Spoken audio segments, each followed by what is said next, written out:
Zvekare, ivo sapresident, zita ravo ichavanenge vakunzi Mr. Strong Zig. Ivo zita ravo aMnangagwa, President Mnangagwa, vanenge vakupiwa zita itsva rekuti Strong Zig. Vachaita zvese zvavanoigona sapresident kuti Zig reZimbabwe rirambe rakasimba vachisapota Central Bank Governor vamushaya. Masquera say Mure Zimbabwe, welcome to our channel Zoom Confessions and Deep Secrets. Kana kari kutanga kukuya panino channel, please don't forget to subscribe. Kana chingwa gara ka subscriber, don't forget to comment and share this video. Nasi Mure Zimbabwe takuigira inyaya Buritswa na ZANU-PF spokesperson wa Christopher Mutsvangwa Afumura vachitaura ivo vachiti gold reserves emuno muZimbabwe akabiwa from the Reserve Bank of Zimbabwe.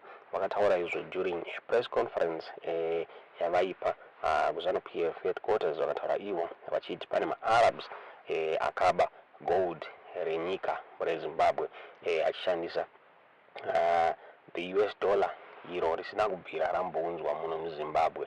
Akataura iye achiti there was a time nyika painga isina ma-US dollars nekuda kuma-sanctions akaimposwa on Zimbabwe by the Western countries. Zvinzi ndo zvakapa maArabs aya an opportunity yekuti vawanikwe vachiba gold renyika muma-reserves mure Zimbabwe. Vamutsvangwa vakabuda vakaburitsa nyaya iyi mushure mekunge paburitswa a new currency iri kunze kubhekwa nekune ma-gold reserves and other precious minerals. Vakabuda vachitaura about this new currency. Vamutsvangwa vakataura achiti President Emerson Mnangagwa will do everything in his power to make sure kuti the currency yasimbiswa. Vakabuda vachiti the new name raPresident Emerson Mnangagwa will be Mr. Strong Zig mure Zimbabwe. Zvinzi nekuda kwekuti he will do everything possible side of the state so that Zig rinoramba riri mupower in support of the RBZ governor mure Zimbabwe. So vamutsvangwa onyaya yemagold reserve yegold rakabiwa ma-reserves and vamutsvangwa pane maArabs akapromisa iwo kuti vaizosupply Zimbabwe nema-US dollars. Zvinzi but in return vaifanira kupiwa gold.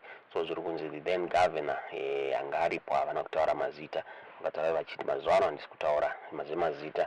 So the then governor akabva apfuma this deal but zvakabva zvanzi kuti ma-US dollar auye magold reserves enyika raifanira kubviswa muZimbabwe roendeswa to a location yavaifanira kuona so that they would send ma-US dollars aya. So zviri kunzi gold iri rakaendeswa ende ma-US dollar aya haana kuzobvira atumirwa mure Zimbabwe. Uchinzi ndo mabiro akaitwa gold rari muno muZimbabwe. Tisingazive kuti munoona sei nyaya iyi yaburitswa navaChristopher Mutsvangwa. Tisingade kuwesta nguva yenyu mure Zimbabwe, zvako kunzwisai audio vamutsvangwa vachitaura pamusoro penyaya iyi. Mubva matiudza zvamuri kufunga pamusoro penyaya iyi mucomment section. We had our gold reserves. Then the Americans imposed sanctions. Then we were short of US dollars. As we were short of US dollars, our Reserve Bank governor then, I won't mention the name, these days I'm not mentioning names. Our Reserve Bank governor then engaged outsiders with excess of US dollars in the Arab world. They sell oil.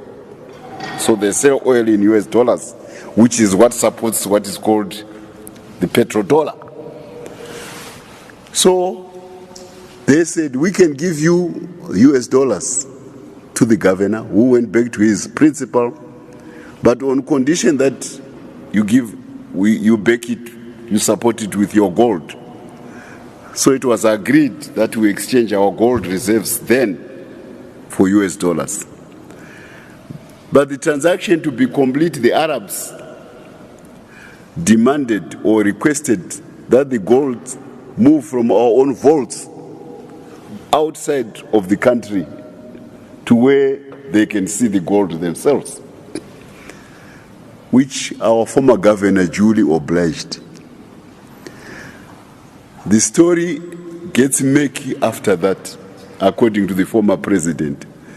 The gold reserves are gone, the US dollars don't come. So he had a very facile explanation. He says, you know, Alibaba and the 40 thieves, these Arabs.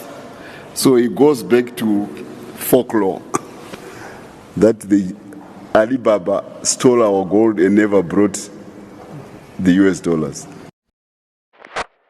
Nofuna manguzunzira mega muri Zimbabwe zvataurwa na Christopher Mutsvangwa mabiro akaitwa gold muno muZimbabwe twara kunoko pari kunzi the new bag currency iri kubekwa ne 1.1 tons dzegold vanhu vakawanda vataura vachiti dzishoma muri Zimbabwe so pabuditswa kuti rimwe gold rakaenda kupi muri Zimbabwe asi zvinei vaChris Mutsvangwa vakabuda vachitaura vachiti President Emerson Mnangagwa will make sure kuti the zig rasimba muri Zimbabwe. Tingazive kuti munoona sei nyaya iyi vaota muzembe vakabuda vachikomenta on this issue yaburitswa navaChristopher Mutsvangwa zvikanzi the worst strategy by any government is to politicize a currency and present it as an altar upon which Zimbabweans can rise or fall. In essence, the entire country has been put into a referendum, yes or no, to zig mode over the new currency by its toxic binary politics, reflecting its disputed elections 2018 and 2023. Unwittingly, the president has made it worse by changing his name to Emerson Very Strong Zig Dambuzo Mnangagwa. While this reflects his humorous nature, the country is still smarting from his description of the RTGS as the youngest currency in the region, which has been proven wrong by the markets. Munjee wacho wanyanyisa mukati memabhinda uko. Zvakabuda zvitaurwa navaota muzembe vachikomenta on this issue yekunzi President Emerson Mnangagwa vakunzi Emerson Very Strong Zig Dambudzo Mnangagwa.